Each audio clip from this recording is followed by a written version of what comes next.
One of the bigger challenges in manufacturing is getting real-time visibility into how your jobs are performing throughout the day and throughout the shift, which can really help you understand whether or not you're ahead or behind schedule, help you plan to make sure you're not going to ship late to a customer, or understand whether or not you're going to have to run unplanned overtime. So Mingo built a scheduling module that allows you to import data directly from your ERP system or an Excel spreadsheet and then make minor adjustments to that schedule within the software and also track against that data in real time.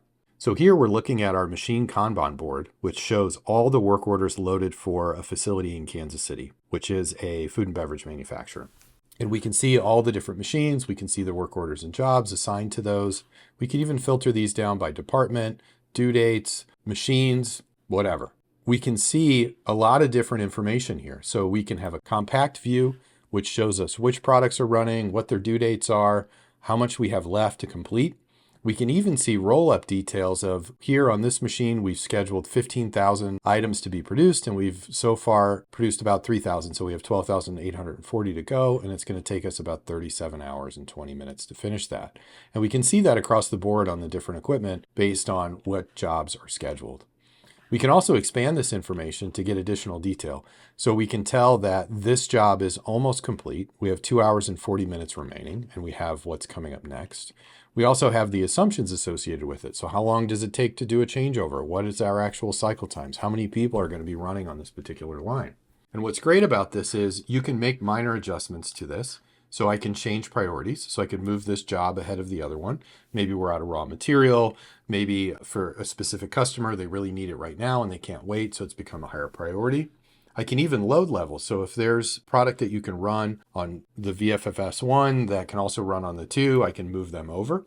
And then I can also change that priority again. So for example, if this machine went down and maybe it doesn't run as well on that one, I can move it over to number 1 instead, or I can move it back.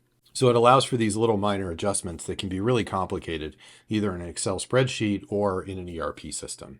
And what's great about this is this information is communicated directly out to the floor on the people running the lines. So if we take a look at this VFFS 1 and I hit the change button, I'm presented with a work queue of all the jobs assigned to me. So we can tell what's coming up next, how many I've already completed, how many I need. All of that information is right here. I can even look at the details of a specific work order as well. So I need to make 90,000 of these. I've completed 4,000 so far. And there's some custom fields like allergens and things like that that can be added here as well. So if I switch over to this job, now as an operator, or a line lead, I have real-time information on how I'm actually performing. So I'm doing a changeover. Maybe there's sanitation or setup that needs to happen. So I have 20 minutes to get that done, and we can see a countdown timer here. And then when product starts coming in, that downtime will be stopped, and I can understand how much time I have remaining. So right now we have an alert that says, hey, I have less than an hour remaining to be able to produce all of this product.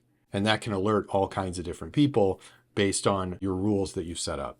So what scheduling really allows you to do is get that real-time visibility all the way out to the folks running the line. So if they know if they're having a good day or a bad day, if they're running ahead or behind, and you can also alert other people within the organization to tell them if you're running ahead or behind. And those adjustments can be made in real time rather than finding out at the end of the shift or when the reports come out tomorrow that you were late, you're going to have to run that again. You might deliver late to the customer, or we have to schedule unplanned overtime.